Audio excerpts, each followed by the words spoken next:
할렐루야.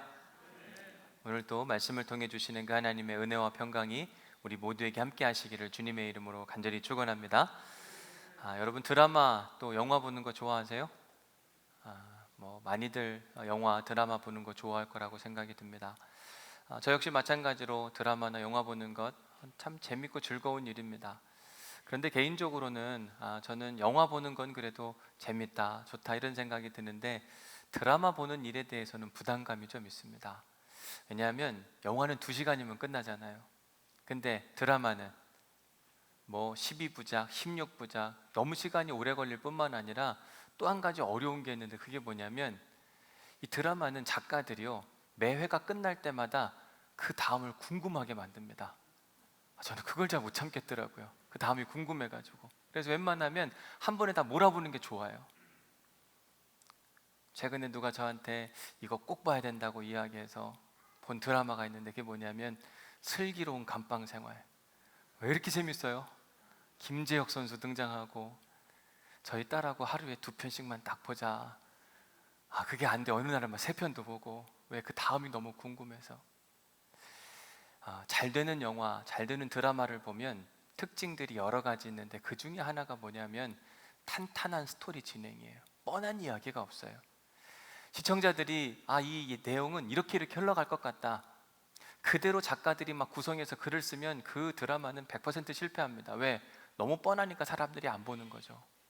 그런데 유명한 작가들은 항상 시청자들의 예상을 빗나가게 만듭니다. 그걸 반전이라고 이야기하는데 그러면 사람들이 너무 좋아하고 입소문을 내서 이거 한번 봐봐, 너무 재밌다고. 제가 어렸을 때 텔레비전에서 판소리로 춘향전을 들은 적이 있습니다. 근데 엄청 재밌더라고요. 집에 텔레비전이 없다가 갑자기 텔레비전이 생겼는데 텔레비전에서 막 판소리로 그걸 하는데 왜 이렇게 재밌어요? 그 재밌는 이유 중에 하나도 뭐냐면 뻔한 이야기가 아니라 스토리에 반전이 있기 때문에 그래요. 춘향전에 어떤 반전이 있었는가? 저 개인적으로는 변사또, 이 변학도라고 하는 사람이 등장할 때부터 전 너무 재밌었습니다. 남원의 어느 한 고을에 변학도라고 하는 사람이 등장을 해서 그 당시에 그 마을에 있었던 절생미인 춘향이를 마음에 들어합니다. 그리고 수청은 들라 이렇게 이야기하잖아요. 그때 이미 춘향이는 자기하고 100년 계약을 맺은 이 이몽룡이 있었고 그와 함께 100년 가약을 맺었기 때문에 나는 그 절대 지조를 포기할 수 없다 이런 이야기를 하면서 거절을 합니다. 그러자 이 변학도가 자기의 수청을 거부한 성춘향을 못되게 막 굴기 시작하는 이야기가 다양하게 등장을 합니다. 그러던 어느 날 이 성춘향과 100년 가약을 맺은 이몽룡이 다시 남원으로 돌아왔는데 남루한 행색을 하고 돌아옵니다. 분명 한양에 가서 과거 시험 보고 돌아와서 잘 될 줄 알았는데 보니까 이게 아니거든요. 여러분 춘향이 엄마가 누구죠? 월매가 보고 막 엄청 속상해 하잖아요. 지금 엄청난 어려움 가운데 그래도 이몽룡이 과거 시험에 흡제해가지고 멋진 모습으로 돌아와가지고 이 모든 상황을 역전시켜줄 줄 알았는데 전혀 그런 모습이 아니라 이 남루한 모습. 이 이몽룡이 옥중에 찾아갑니다, 춘향이를. 근데 어떤 연유에서인지 모르겠지만 제대로 잘 알아보지 못하니까 이런 모든 상황들이 너무 불편하고 힘들었어요. 이거 참 어떻게 해결하면 참 좋겠다. 그런데 이몽룡은 암행어사로서의 자기 해야 할 일이 있었기 때문에 성급하지 않았습니다. 때를 기다렸어요. 변학도의 생일날이 되었습니다. 큰 연회를 베풀고 사람들을 불러 모읍니다. 그리고 오늘 춘향이가 나의 수청을 들지 않는다고 한다면 그년을 당장 이 자리에서 처형하리라 마음에 단단히 각오를 다졌습니다. 잔치가 한참 무르익었을 무렵 이제 변학도는 춘향이를 데려오라 이렇게 이야기를 하죠. 춘향이가 왔어요. 내 수청을 들라 이야기했을 때 춘향이 어떻게 합니까? 수청 듭니까 안 듭니까? 안 들어요. 어떻게 그럴 수가 있냐. 그 일로 인해 춘향이는 또다시 한번 모진 고통의 시간을 보내려고 하는 바로 그때에 누가 등장해요? 암행어사 출도요. 그리고서는 이몽룡이 막 등장을 하잖아요. 그 춘향이의 일부 한 대목을 읽어드리면 이렇습니다. 이 소리 한마디에, 암행어사 출도요 이 한마디에 기와골이 터지는 듯 하늘에 닿은 듯 해도 발을 잠깐 머무르고 공중에 나는 새도 소리를 못하고 푸득푸득 떨어진다는 것이다.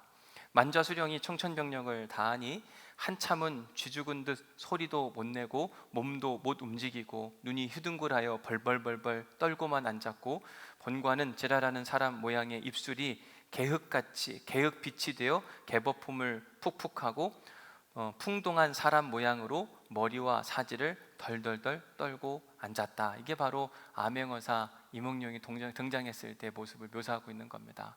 결국 이몽룡이 탐관오리였던 이 변학도를 완전히 정리하는 이야기, 그리고 성춘향과 함께 행복하게 잘 살았더라. 저는 이렇게 이야기가 끝날 줄 알았는데 요 다음에 반전이 일어나더라고요.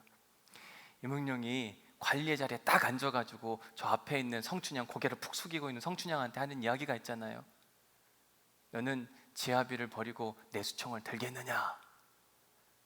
저는 그 얘기가 끝나면 사건 정리가 딱 돼가지고 너 그동안 고생했지, 내가 너무 늦게 와서 미안해, 이렇게 이야기하고 잘 먹고 잘 살 줄 알았는데 작가는요 한 번 더 성춘향의 마음을 살짝 들떠보는 거예요. 그러니까 그 얘기가 훨씬 더 재밌어지는 겁니다. 그때 춘향이가 여러분들이 너무 이렇게 집중해서 들으시니까 엄청 재밌나 봐요. 그죠? 춘향이가 수청을 들라 이렇게 이몽룡이 이야기하니까 뭐라고 이야기합니까? 그 대목 한 목을 더 읽어드리면, 나를 죽이시오. 매로나 칼로나 죽다 남은 이 내 몸은 맘대로 죽이시오. 죽이시오. 철석 같은 내 이 마음은 변할 리 만무하니 어서 죽이시오. 결국 이 일로 인해서 춘향의 마음을 확인한 이몽룡이 이 두 사람이 행복하게 잘 먹고 잘 살았더라, 이렇게 이야기가 끝납니다. 엄청 재밌죠? 설교가 끝났습니다. 성경에는요 근데 이렇게 재밌는 얘기가 한두 가지가 아니에요. 읽다 보면 반전에 반전을 거듭하는 이야기. 살아계신 하나님께서 이 인생의 역사 가운데 막 개입하시니까 생각지도 못한 흐름으로 막 이동해 갈 때마다 우리는 흥미진진하게 이 성경을 읽어갈 수 있는 이야기들이 이 성서 안에 너무너무 많이 들어있어요. 그 대표적인 예 중에 하나가 바로 오늘 본문의 이야기입니다. AD 57년 사도 바울은요 3차 전도행을 마치고 예루살렘으로 돌아왔습니다. 바로 그때 바울은 예루살렘 교회에 있었던 리더, 기둥과도 같은 야고보를 만나게 됩니다. 근데 야고보가 사도 바울을 만나서 기쁘고 감사하기는 한데 우려되는 부분이 있어서 다음과 같이 이야기를 합니다. 사도행전 21장 21절 말씀 읽어봅니다. 시작. 내가 이방에 있는 모든 유대인을 가르치되 모세를 배반하고 아들들에게 할례를 행하지 말고 또 관습을 지키지 말라 한다 함을 그들이 듣었도다. 지금 세 차례 선교행을 마치고 사도 바울이 예루살렘에 왔는데 야고보가 사도 바울이 좋기는 하지만 걱정되는 게 뭐냐면 소문이 이상한 거예요. 모세를 배반했고 할례도 하지 말라고 이야기하고 그리고 모든 율법도 지키지 않는 자라, 이런 이 잘못된 소문이 예루살렘에 가득하니까 야고보는 사도 바울을 지켜주고 싶었습니다. 어떻게 지켜줄 수 있을까? 그래서 묘안을 이야기하는데 사도행전 21장 24절 말씀 같이 읽어봅니다. 시작.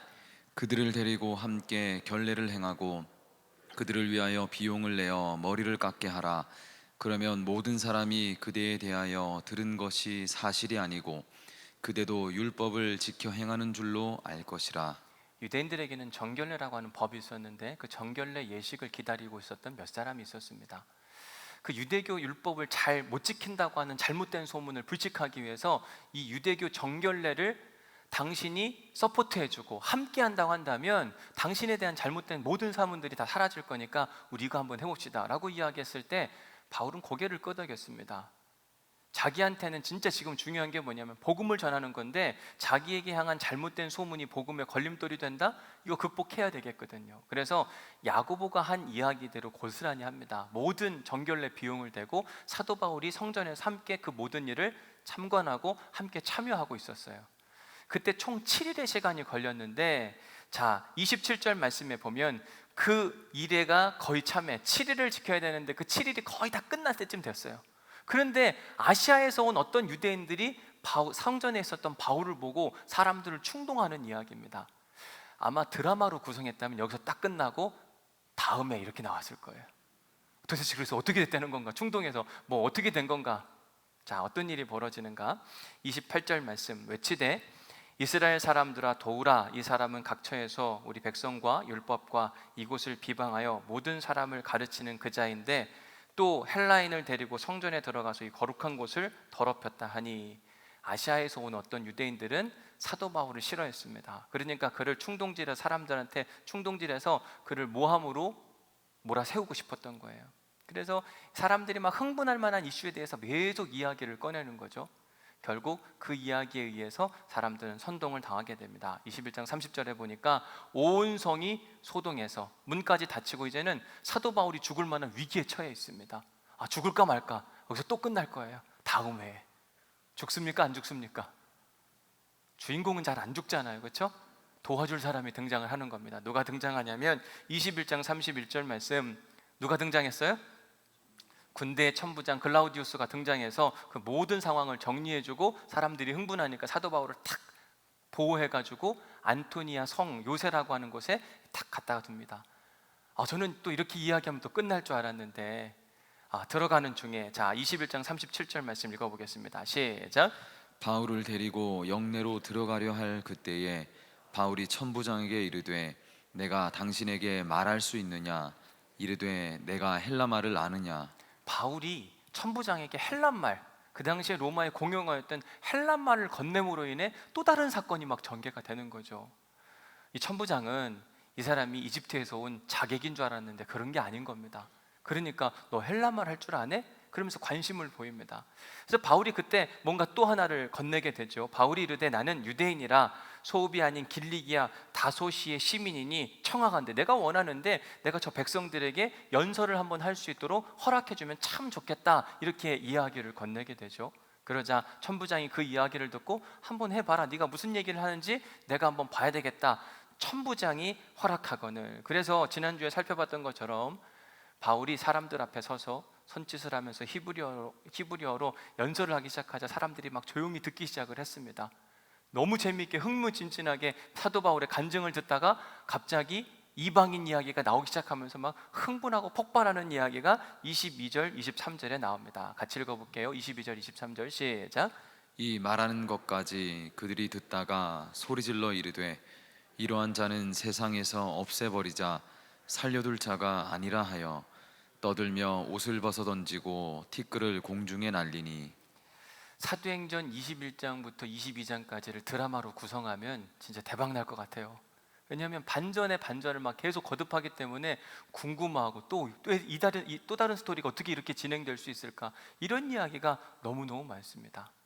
지금 바울에게는 일촉즉발의 순간이 막 다다랐습니다. 유대인들과 바울 사이의 긴장 관계가 최고조에 이른 상태. 그냥 놔뒀다가는 이 로마의 천부장 글라우디우스에게 큰 일이 일어날 것 같아 상황 정리를 위해서 이제 글라우디우스가 적극적으로 나서는 장면의 이야기가 오늘 본문에 등장합니다. 오늘 본문 24절 말씀 함께 읽어보겠습니다. 시작. 천부장이 바울을 영내로 데려가라 명하고 그들이 무슨 일로 그에 대하여 떠드는지 알고자 하여 채찍질하며 신문하라 한대. 바울의 연설을 듣고 있던 유대인들이 소리를 지르기 먼저 시작했습니다. 아마 우렁차게 모든 사람들이 모였기 때문에 어마어마한 소리가 들렸을 거예요. 게다가 옷을 집어 던지는 겁니다. 그것도 모자라서 흙먼지가 날렸다. 아마 발을 쿵쿵쿵쿵 굴러가면서 자기들이 얼마나 화가 나고 속상한지를 막 표출하고 있는 그런 장면입니다. 이런 모습을 지켜보던 로마의 천부장 글라우디우스는 도저히 안 되겠다, 도대체 무슨 일이냐, 우선 바울을 저기서 끌어내려라, 그리고 안전한 곳으로 데려가서 저를 신문해서 왜 사람들이 흥분하게 되었는지 그 이유를 명확히 밝혀내야만 하겠다, 말을 안 들으면 채찍질을 해서라도 반드시 밝혀내라, 이게 로마 천부장이 나머지 그의 부하들에게 했던 이야기였습니다. 여기서 채찍질하다라고 하는 헬라어 동사를 보면 마스텍신이라고 하는 단어를 쓰는데, 이 마스텍신은 플레이는 뭐냐면요, 껍질을 벗겨내다. 그러니까 피부가 있는 피부에서 뭔가 이렇게 뜯어져 나가는 것, 벗겨지는 것, 그만큼 호되게 채찍을 때리는 겁니다. 그런데 일반적인 채찍이 아니었어요. 로마 제국의 채찍이라고 하는 그 채찍은요, 플라그룸이라고 하는 표현을 썼는데 3개의 줄로 엮여져요. 그리고 길이는 한 1m 정도가 되는데 그 1m에 철을 박든지 뼈 조각을 박든지 아니면 돌을 박든지, 이래서 한 번 맞으면요 이렇게 탁 휘어 감기는 겁니다. 그리고 딱 떼면 살점이 뜯어져요. 얼마나 아플까요? 살점만 뜯어지는 게 아니라 피가 철철 나겠죠. 그래서 어떤 죄수들 같은 경우는 과다출혈로 사망하는 경우도 종종 있었다, 이렇게 설명하는 모습을 보게 됩니다. 바울은 로마 제국 안에 살면서 이 채찍질로 맞았을 때 얼마나 힘들고 아픈지를 잘 보았고 누구보다 잘 아는 사람이었습니다. 그러니 이 채찍질로 명령하라는 소리를 들었을 때 바울은 이제 죽었구나, 큰일 났다, 내가 어떻게 살아남을 수 있을까. 그동안 바울은 복음을 전하면서 여러 가지 어려움과 아픔을 많이 겪었어요. 그 모든 걸 통과했음에도 불구하고 로마의 채찍질만큼은 견딜 수가 없었습니다.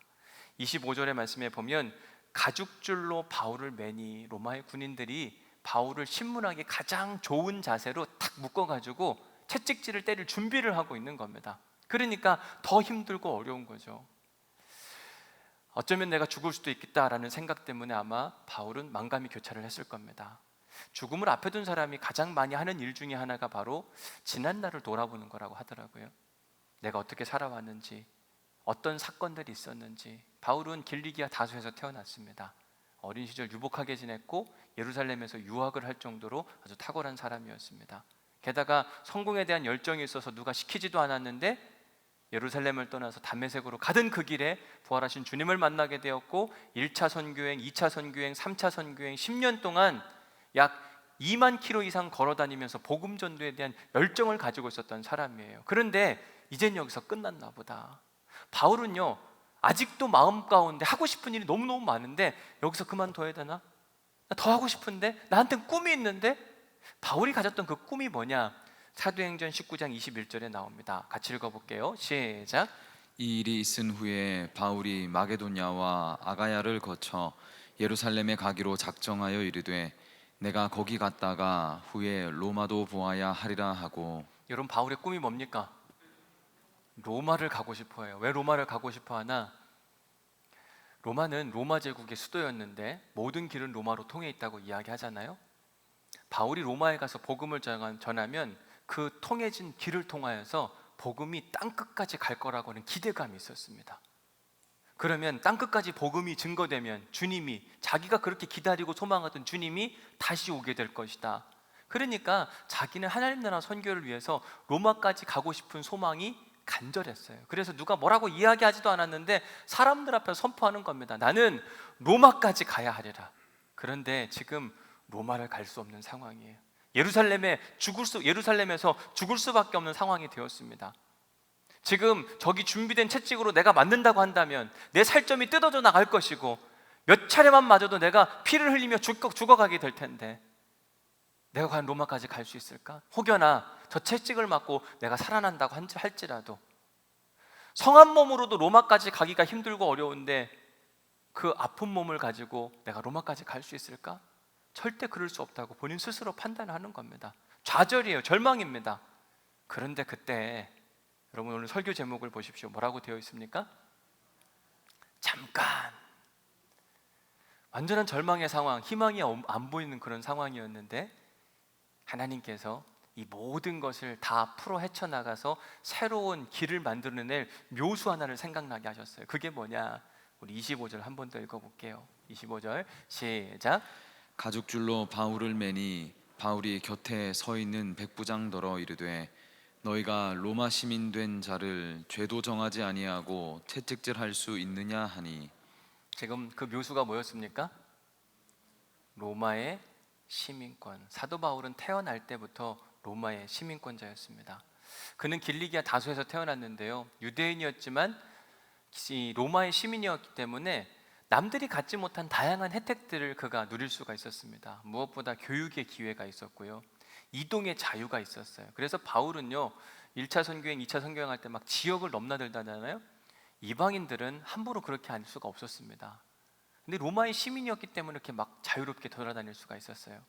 뿐만 아니라 그가 부를 축적하고 싶다고 한다면 충분히 그럴 가능성, 기회들도 많았고 또 로마 제국의 시민으로서의 가지고 있는 인적 네트워크도 풍성했습니다. 그렇기 때문에 사도 바울은 로마의 시민으로서 자기가 마음만 먹으면요, 성공한 인생 충분히 살 수 있었어요. 그래서 그는 길리기아 다소에서 태어나서 유학도 갈 수 있었고 유학 중에서도 누구보다 앞선 길을 걸어갈 수 있었던 것, 그 중에 하나가 뭐냐면 그에게 로마의 시민권이 있었다. 이거 누려보니까 엄청 좋거든요. 그래서 바울은요, 자기 스스로 로마 시민권이 있는 걸 늘 자랑스럽게 여겼습니다. 난 로마 시민권자다. 긍지를 가지고 있었고, 그 로마 시민권을 가지고 자기 인생 성공을 위해서 최선을 다 살던 사람이 바로 사도 바울이었어요. 그랬던 그가 AD 32년에 부활하신 주님을 딱 만나고 나잖아요. 그런데 그 이후부터는 로마의 시민권을 자랑하지 않습니다. 그걸 붙들고 살지 않아요. 왜냐하면 그에게는 새로운 시민권이 주어졌기 때문에. 빌립보서 3장 20절에 보면, 그러나 우리의 시민권은 어디에 있다고 이야기해요? 하나님의 나라. 로마의 시민권과 하나님 나라 시민권을 비교해 보면 어떤 게 더 좋으냐? 하나님 나라 시민권. 옛날엔 무슨 문제가 있으면 내가 로마 시민권자인데 이렇게 주장을 하기 시작했어요. 그런데 하나님 나라 시민권을 갖고 나자 이제 어떤 문제가 생기면 로마의 시민권을 주장하지 않고 하나님께 묻고 기도하고 나아가는 겁니다. 하나님 도와주옵소서, 하나님 함께하여 주옵소서. 여러분, 사도 바울이 사도행전 16장에서 빌립보 감옥에 갇혔을 때가 있었습니다. 억울한 감옥살이였어요. 그럴 때 그가 로마의 시민권을 꺼내들고 내가 로마의 시민권인데 이렇게 억울한 일을 당하게 할 수 있느냐, 이렇게 하지 않았어요. 바울과 실라가 감옥에 갇혀서 그들이 억울한 옥살이 중에 한밤중에 했던 일이 뭡니까? 그들이 기도하고 찬송하며 하나님 나라의 시민권을 사용하는 겁니다. 그러자 하나님께서 놀랍게 역사하심으로 말미암아 그들이 감옥에서 풀려났더라. 바울은 그로 인해서 하나님 나라 시민권이 얼마나 중요한지를 깨달았어요. 그래서 빌립보서 3장 8절에서 이렇게 이야기합니다. 또한 모든 것을 해로 여김은 내 주 예수 그리스도를 아는 지식이 가장 고상하기 때문이라. 내가 그를 위하여 모든 것을 잃어버렸고 배설물로 여김은 내가 그리스도를 얻고 하나님 나라 백성이 되었기 때문이라. 내가 모든 것을 잃어버렸고 또 그 모든 것을 배설물, 필요 없는 것으로 여기는 것은 나한테는 그리스도가 있고 나에게는 하나님 나라라고 하는 시민권이 있기 때문이다. 배설물로 여긴 것 중에 하나가 뭐냐면 로마의 시민권이었어요. 바울은 그가 사도행전 9장에서 회심한 그 이후에 단 한 번도 로마의 시민권을 가지고 혜택을 입은 적이 없었어요. 유일하게 오늘 본문에서 내가 로마의 시민이라 특혜를 얻는 장면이 오늘 본문에 등장하는 겁니다. 자, 25절 말씀 다시 한번 읽어봅니다. 시작. 가죽줄로 바울을 매니 바울이 곁에 서 있는 백부장더러 이르되 너희가 로마 시민된 자를 죄도 정하지 아니하고 채찍질할 수 있느냐 하니. 지금 로마의 군인들이요, 사도 바울을 제대로 채찍질하기 위해서 딱 준비한 상태에서 이제 채찍을 들은 거예요. 이게 채찍이라고 치면 채찍을 탁 들은 겁니다. 그리고 휘두르려고 하는 그 찰나에 사도 바울이 이 신문의 실질적인 임무를 맡고 있던 로마의 백부장에게 잠깐 이야기하는 겁니다. 그리고 하는 이야기가, 내가 로마의 시민인데, 내가 로마의 시민법을 아는데 로마의 시민을 이렇게 다룰 수가 있느냐. 죄의 유무, 내가 죄인인지 아닌지를 따져 묻고 죄인이면 징벌을 해야 하는데 내가 죄도 없는데 왜 나한테 채찍질을 가하려고 하느냐라고 이야기를 꺼내는 겁니다. 당시 로마 제국은 로마의 시민들을 철저하게 관리해주고 다스려줬습니다. 그래서 로마 시민의 경우는 억울한 일을 당하면 안 되는 거예요. 범죄 사실이 인정되었을 때에만 그 범죄에 맞는 징계를 당하는 것이 일반적으로 로마 제국의 법이었습니다. 만약 그 절차를 무시하고 로마 시민을 함부로 대했다 그러면 그 일을 한 사람과 그 일을 명령한 사람까지 모든 주무관까지 다 해서 그보다 더한 징계를 받게 되어 있는 것이 로마의 법이었습니다. 이런 로마의 법을 백부장도 잘 알고 있었죠. 사도 바울이 갑자기 자기의 시민권을 꺼내는 겁니다. 마치 이몽룡이 아메고 사출떠요 했던 것처럼 바울은 자기 로마의 시민권을 딱 꺼내니까 백부장이 깜짝 놀래요. 뭐라고? 당신이 로마의 시민권자라고? 정말이야? 고개를 끄덕입니다.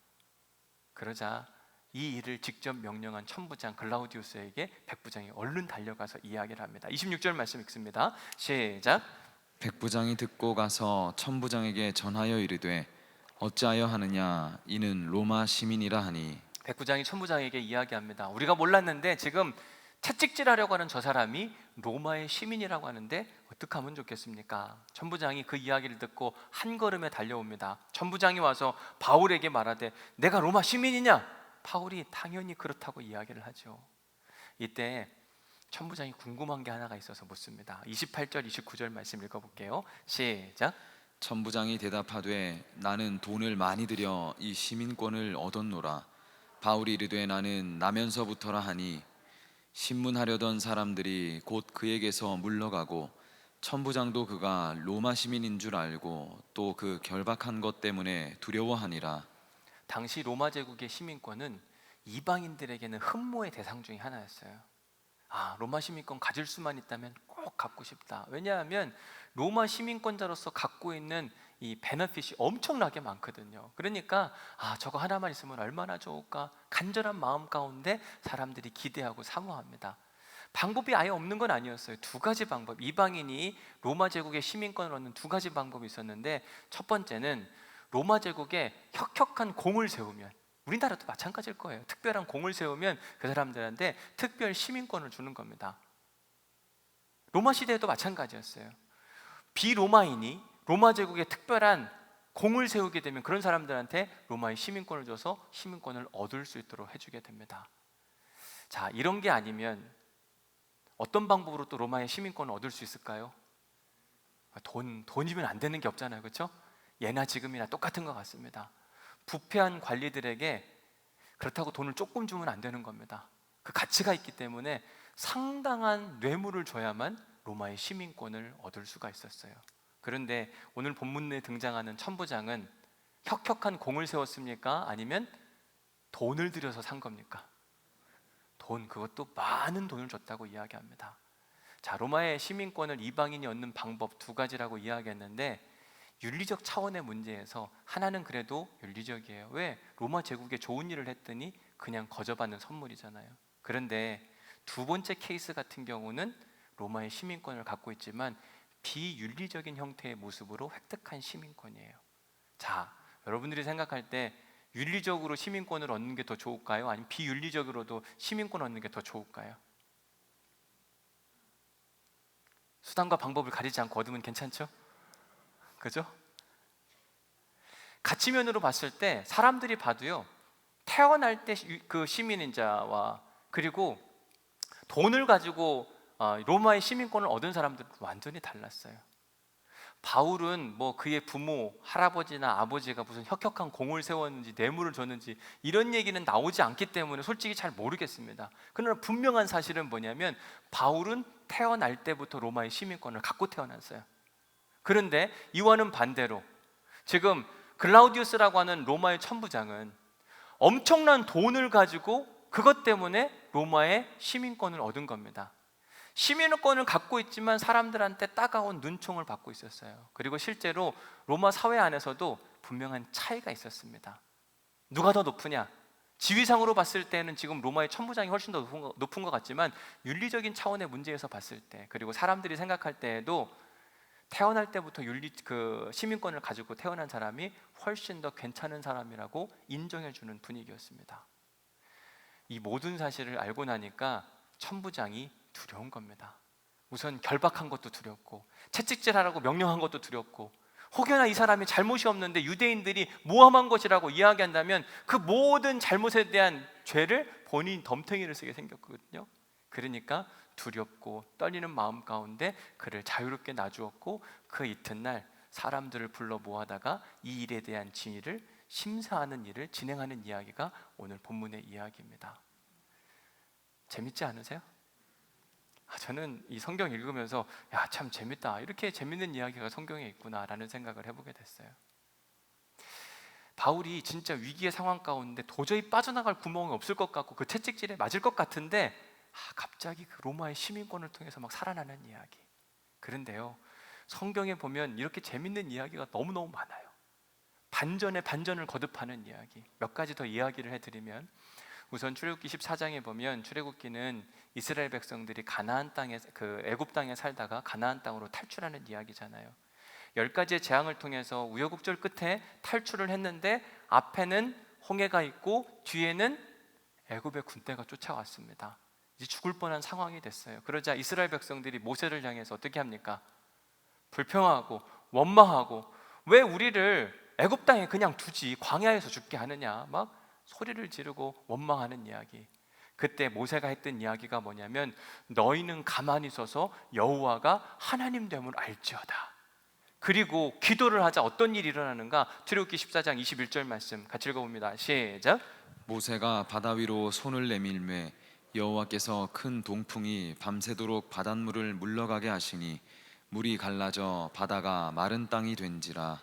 여러분, 이 이야기를 이스라엘 백성들이 막 지금 쳐다보고 있어요. 막 불평하고 원망하고 있었는데 앞에는 홍해고 뒤에는 애굽의 군대가 쫓아오고 막 죽을 것 같아서 막 이런 상황 가운데 있는데 갑자기 모세가 기도했더니 바람이 불고 바다가 갈라지더니 마른 땅이 생겼어요. 세상 이렇게 재밌는 얘기가 어디 있어요? 놀라운 얘기죠, 그죠? 근데 여기만 있는 게 아니라니까요. 사무엘상 1장에 보면 한나라고 하는 한 여인이 있는데 엘가나의 부인이었어요. 근데 엘가나에게는 한나 말고도 또 다른 여인이 있었잖아요. 분인나. 근데 분인나에게는 아기가 있었고 한나에게는 아기가 없었습니다. 그런데 뭐 그럴 수도 있다 그러면 모르는데 분인나가 계속 신경질을, 이게 신경은 막 긁어내잖아요. 그러니까 한나가 너무 속상해서 그가 하나님 앞에 통곡하며 기도했다. 한나가 마음이 괴로워서 여호와께 기도하고 통곡하며. 근데 하나님께서 이 기도를 들으시고 그냥 무시한 게 아니라 매번 가서 하나님 앞에 울고울고 해도 금방 아기가 안 생기더니 하나님의 때 딱 하니 하나님께서 선물을 주셨어요. 그게 누구예요? 사무엘. 한나가 얼마나 기뻤을까요? 막 인생 역전이 막 일어나는 거잖아요. 놀랍게 변화되는 그 이야기. 우리가 새벽마다 요즘에 사사기 말씀을 읽습니다. 사사기 7장에 보면 기드온 이야기, 아말렉 군대가 쳐들어오게 되고 그 아말렉 군대의 숫자가 13만 5천 명. 그래서 기드온이 사람들을 전쟁을 하려고 사람들을 모았는데 3만 2천 명밖에 안 돼요. 3만 2천 명 대 13만 5천 명. 숫자적으로 보면 누가 이길까요? 적군이 이기게 되어 있어요. 그런데 하나님이 그렇게 사람들을 다 불러 모았는데 사람이 너무 많다고 이야기하세요. 돌려보내라고 이야기합니다. 3만 2천 명 중에 전쟁이 두려운 사람들은 돌려보내라. 그래서 몇 명이 돌아갔습니까? 2만 2천 명이 돌아가고 1만 명 남았어요. 이거 갖고 싸우면 되겠다 생각이 들었는데 하나님이 그것도 많대요. 그러더니 또 돌려보내는데 9,700명을 돌려보냈습니다. 몇 명 나갔습니까? 300명 갖고 13만 5천 명을 이기겠대요. 사사기 7장 7절 말씀 읽어봅니다. 시작. 여호와께서 기드온에게 이르시되 내가 이 물을 핥아먹은 300명으로 너희를 구원하며 미디안을 내 손에 넘겨주리니 남은 백성은 각각 자기의 처소로 돌아갈 것이니라 하시니. 실제로 그래서 이 300명을 가지고 전략적인 전투를 통해서 막 칼 가지고 싸운 것도 아니에요. 횃불, 나팔, 또 하나 뭐 갖고 나갔죠? 항아리 가지고 이 세 가지 가지고 이겼어요. 여러분 생각해 보십시오. 300명 가지고 13만 5천 명 이기면 그것만큼 재밌는 얘기가 어디 있어요? 이게 하나님께서 우리의 인생 역사에서 만들어가는 삶의 스토리거든요. 중요한 사실 한 가지가 있습니다. 그게 뭐냐면 우리가 믿는 하나님은 과거 역사 속에 묻혀 계신 하나님이 아니라 지금도 살아계셔서 우리와 함께 계시는 하나님, 우리의 삶 가운데 일하시고 역사하기를 지금도 기다리고 계신 하나님. 바울이 지금 완전한 절망의 상황 가운데 놓여 있었습니다. 채찍질에 맞아 죽을 위기 가운데 처해 있는데 하나님께서 기가 막히게 바꿔주시잖아요. 뭘 통해서? 로마의 시민권. 그전까지는 하나님이 한 번도 로마의 시민권을 허락해 주지 않으셨어요. 수없이 많은 아픔과 어려움 가운데 이 로마의 시민권을 마치 마패처럼 내가 이런 사람이야 라고 쓸 수 있었지만 하나님께서 안 돼 막으셨어요. 그런데 이번만큼은 그거 써도 된다. 왜 그런지 아세요? 사도 바울의 꿈이 하나님의 꿈이었기 때문에 그래요. 로마에 가서 선교를 하고 싶은 그 마음, 온 열방이 하나님을 알았으면 좋겠다고 하는 그 마음이 사도 바울의 마음이기도 했지만 하나님의 마음이기도 했어요. 그러니까 사도 바울을 이대로 죽일 수가 없는 거예요. 하나님께서 피할 길을 강구해 주시는 겁니다. 저는 고린도전서 10장 13절 말씀을 참 좋아합니다. 사람이 감당할 시험 밖에는 너희가 당한 것이 없나니. 모든 사람들한테는 다 시험과 고난과 아픔 다 찾아온다는 이야기입니다. 그런데 감당할 것밖에 안 주신다. 하나님은 미쁘사 너희가 감당하지 못할 시험을 허락하지 않으신다. 그런데도 우리가 힘들 때가 있잖아요. 그 시험이 우리를 몰고 와서 막 지치고 힘없고 좌절했을 것 같은 그 상황 가운데 하나님께서 뭘 내시냐면 피할 길을 내신다. 저는 이 말씀이 너무 좋아요. 왜냐하면 제 인생 가운데 끊임없이 그런 일들이 많이 찾아왔기 때문에. 이번 주 금요일 날 오시면 들을 수가 있습니다. 광고하는 거예요. 광고. 드라마 하는 것처럼 광고하는 거예요. 여러분 주보 한번 보시겠어요? 주보의 금요 성령 집회 한번 보십시오. 제목이 뭐라고 되어 있습니까? Reality bites. 현실이 깨물었다. 뭐 이런 뜻을 갖고 있습니다. 영어적 표현인데요. 이런 거죠. 우리가 처한 현실이 우리를 탁 깨물으면 우리가 어떻게 하지도 못하는 그런 일들. 그런데 문제가 뭐냐면 우리의 현실을 넘어서 일하시는 하나님의 역사가 크고 놀랍다고 하는 사실이에요. 저는 우리가 그런 하나님의 역사와 은혜를 경험하는 오늘의 교회 성도들 될 수 있기를 간절히 소망합니다. 내 현실은 이래요. 사도 바울이 그랬잖아요. 사도 바울의 현실은 지금 갇혔어요. 잡혀있는 상황 가운데 채찍에 맞아 죽을 위기 가운데 처해 있었습니다. 그런데 하나님께서 기가 막히게 역전시켜 주심으로, 아무나 역전시켜 주시지 않는다니까요. 하나님이 필요한 사람, 하나님의 마음과 합한 사람의 기도의 제목을 들으시고 피할 길을 내사. 왜요? 하나님이 이 사람은 죽이면 안 되겠는 거예요. 살려주시는 그런 은혜가 있다고 하는 사실이에요. 우리는 지금 코로나 시대를 살아가면서 기도 제목들이 참 많습니다. 이런 기도 제목도 있고 저런 기도 제목도 있고, 우리가 기도할 때마다 간절한 소원은 우리의 기도를 들어주시고 응답하실 하나님에 대한 기대감, 하나님께서 내 기도도 들어주시고 내 인생 가운데 반전의 역사가 일어나면 참 좋겠다. 나는 지금 바닥인데 이 바닥을 뒤집어서 올라가게 하신 하나님의 은혜가 있으면 얼마나 좋을까. 늘 우리는 그런 기대와 그 소원을 가지고 하나님께 기도해요. 오늘 설교 제목처럼 잠깐! 그리고 거의 죽을 위기 가운데 우리를 다시 세워주신다면 세상 행복할 수가 없지 않을까? 하나님은요 지금 ready, 준비하고 계세요. 늘 그러셨어요. 출애굽 역사가 일어날 때도 그랬고, 한나의 기도를 들으실 때도 그랬고, 그리고 사사기에서의 놀라운 역사도 하나님께서 만들어 가실 때 늘 준비하고 계셨어요. 지금도 하나님께서 설교를 듣고 있는 여러분들을 위해서 준비하고 계십니다.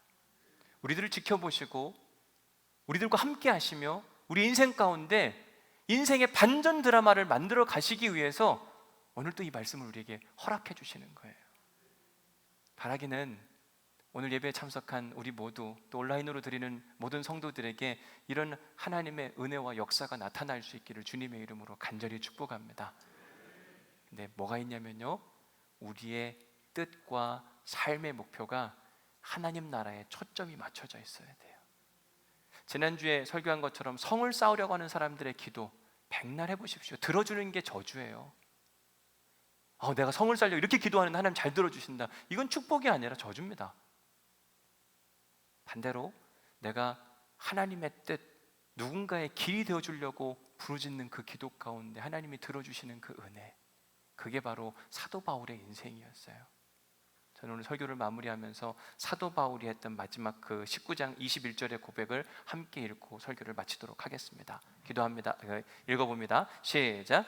이 일이 있은 후에 바울이 마게도냐와 아가야를 거쳐 예루살렘에 가기로 작정하여 이르되 내가 거기 갔다가 후에 로마도 보아야 하리라 하고. 바울의 인생 목표는 정확했습니다. 하나님 나라 선교.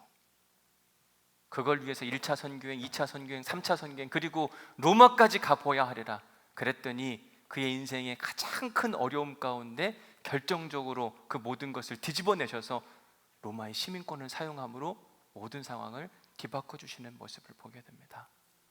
우리 인생 가운데에도 이런 놀라운 하나님의 역사가 이번 한 주간 그리고 찾아오는 9월 한 달간 가득 차고 넘치시기를 주님의 이름으로 간절히 축원합니다. 오늘 들은 말씀 한번 은혜 받은 말씀 적어보시기 바랍니다.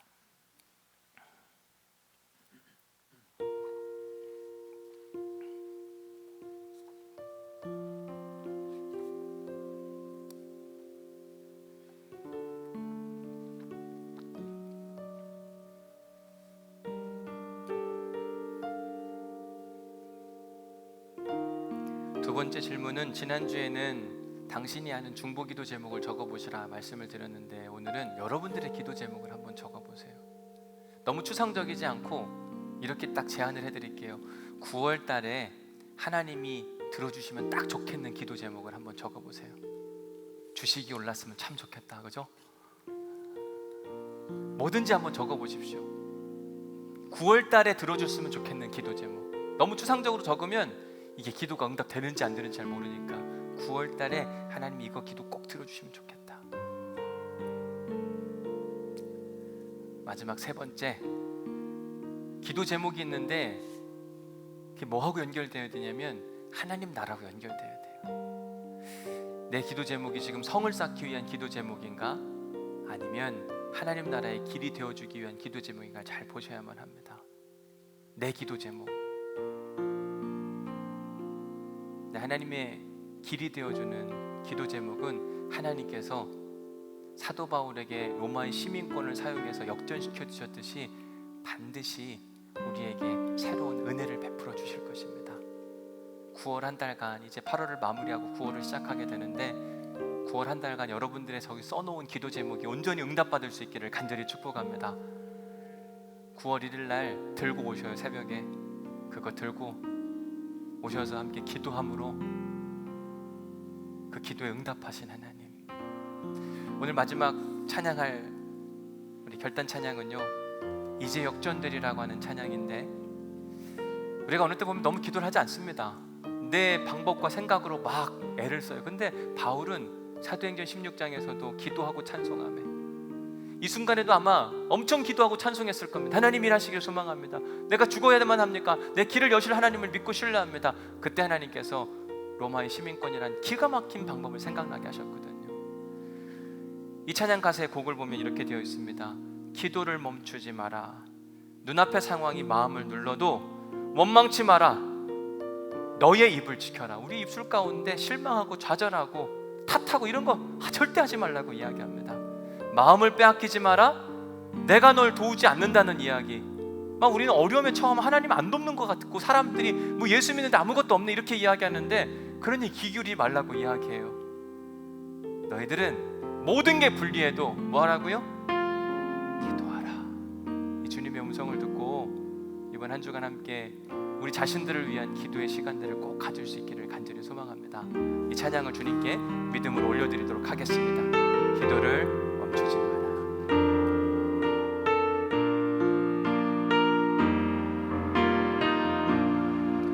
기도를 멈추지 마라. 눈앞의 상황이 마음을 눌러도 원망치 마라. 너의 입을 지켜라. 저들은 너의 입을 보고 있다. 마음을 빼앗기지 마라. 마음을 뺏기지 마라.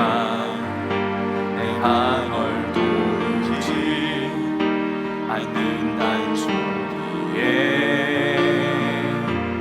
너의 모든 게 불리해도 뭘 하라고요? 기도를 계속해라. 너 기도를 멈추지 마라. 내가 너의 그 모든 상황을 바로 역전시키리니 너 기도를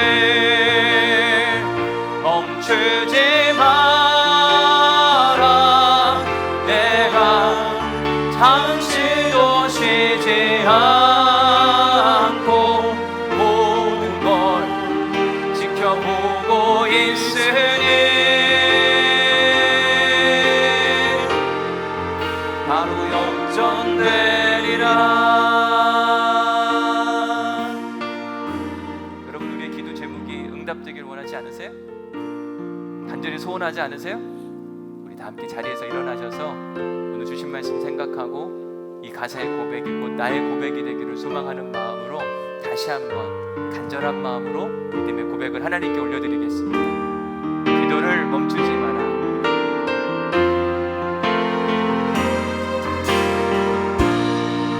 기도를 멈추지 마라. 그 앞에 상황이 마음을 불러도 원망치 마라. 너의 입을 지켜라. 저들은 너의 입을 보고 있다. 마음을 빼앗기지 마라. 마음을 뺏기지 마라. 내가 널 도우지 않는다는 소리에 너의 모든 게 불리해도 우린 뭘 해야 된다고요? 기도를 계속하라. 너 기도를 멈추지 마라. 내가 너의 그 모든 상황을 바로 역전시키리니 너 기도를 멈추지 마라. 내가 잠시도 쉬지 않고 모든 걸 지켜보고 너 기도를 멈추지 마라. 너 기도를 멈추지 마라. 내가 너의 그 모든 상황을 바로 역전시키리. 너 기도를 멈추지 마라. 내가 잠시도 쉬지 않고 모든 걸 지켜보고 있으리. 바로 역전되리라. 이 시간 기도하겠습니다. 기도하실 때 하나님, 우리의 기도의 제목을 들어주옵소서. 우리의 질병의 문제 주님께 올려드립니다. 우리 아픔의 문제 주님께 올려드립니다. 우리의 기도의 제목들을 주님께 올려드리오니 출애굽 때에 주님께서 모든 바람을 다 동원하심으로 말미암아 마른 땅을 걷게 하셨듯이, 한나의 간절한 기도를 들어주셨듯이, 사도 바울의 그 위기 가운데 로마의 시민권을 통하여서 역전시켜 주셨듯이 우리의 인생을 바꿔 주옵소서. 역전시켜 주옵소서. 일하여 주옵소서. 좌절하지 않게 하여 주옵소서. 이런 간절한 소원을 담아서 주님의 이름을 한번 부르짖고 우리 함께 통성으로 결단 기도하도록 하겠습니다. 기도하십니다. 주여! 하나님 감사합니다. 주님께 기도합니다. 기도의 제목들이 있습니다. 하나님, 기도의 제목들이 내 성을 쌓는 것이 되지 않게 하여 주옵소서. 하나님, 사도 바울은 로마를 보아야 하리라. 로마도 보아야 하리라. 간절한 소원이었습니다. 하나님 나라 선교였습니다. 아버지, 길이 되어주기를 원하는 인생이었습니다. 하나님의 길이 되어주는 거룩한 인생이 될 수 있도록 도우시고 기도하여 주옵소서. 그 일을 통하여 하나님 영광받아 주옵시고 놀라운 복음의 역사가 일어나길 소망하며 기도하오니 주님이라여 주옵소서. 역사하여 주옵소서. 깨닫게 하여 주옵소서. 주님, 우리에게도 기도의 제목들이 있습니다. 우리의 기도의 제목들을 들으시고 응답하시는 놀라운 하나님의 역사 경험할 수 있도록 인도하여 주옵소서. 절망 가운데 바꿔주시는 그 하나님, 절망을 희망으로 바꾸셨던 이 사도 바울의 역사가 우리에게 일어나길 소망하며 기도합니다. 죽음의 위기 가운데 살려주시고 이끌어주시는 그 귀한 한 날이 될 수 있도록 도우시고 인도하여 주옵소서. 주님의 일하심과 주님의 역사하심을 간절히 간구하오니 주님 붙들어 주옵시고 주님의 귀한 은혜와 능력 안에 우리가 들어갈 수 있도록 인도하여 주시고 경험케 하여 주옵시고 찬양케 하여 주옵시고 아버지 이름을 선포할 수 있도록 인도하여 주옵소서. 하나님은 죽지 않으셨습니다. 하나님, 이번 한 주간도 일하시고 무한 한 달간도 일하심으로 말미암아 우리의 간절한 소원이 하나님 안에서 이루어질 수 있도록 도우시고 인도하여 주옵소서. 소원합니다. 하나님, 주님 우리의 소원이 하나님의 소원이 될 수 있도록 인도하여 주옵소서. 간절한 소원을 주님께 올려드리고 거룩한 능력이 나타날 수 있도록 인도하여 주옵소서.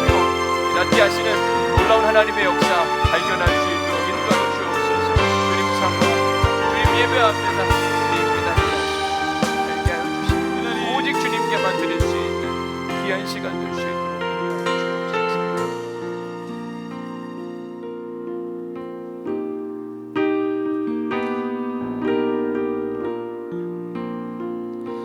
너 기도를 멈추지 마라. 내가 너의 그 모든 상황을 바로 역전시키리니 너 기도를 멈추지 마라. 내가 잠시도 쉬지 않고 모든 걸 지켜보고 있으니 바로 역전되리라. 하나님, 우리가 희망을 놓지 않게 하여 주옵소서. 지금도 어렵고 힘들다고 누군가는 자살을 생각하고 좌절하고 낭망한 사람들이 있을 텐데 하나님, 하나님의 말씀이 들리게 하시고 세상이 자기 마음대로 되지 않는다고 함부로 자기의 생명을 해하는 사람들이 없어지도록 도우시고 축복하여 주옵소서. 어느 때는 우리도 그런 생각을 해봅니다. 내 인생은 왜 이렇게 안 풀리나?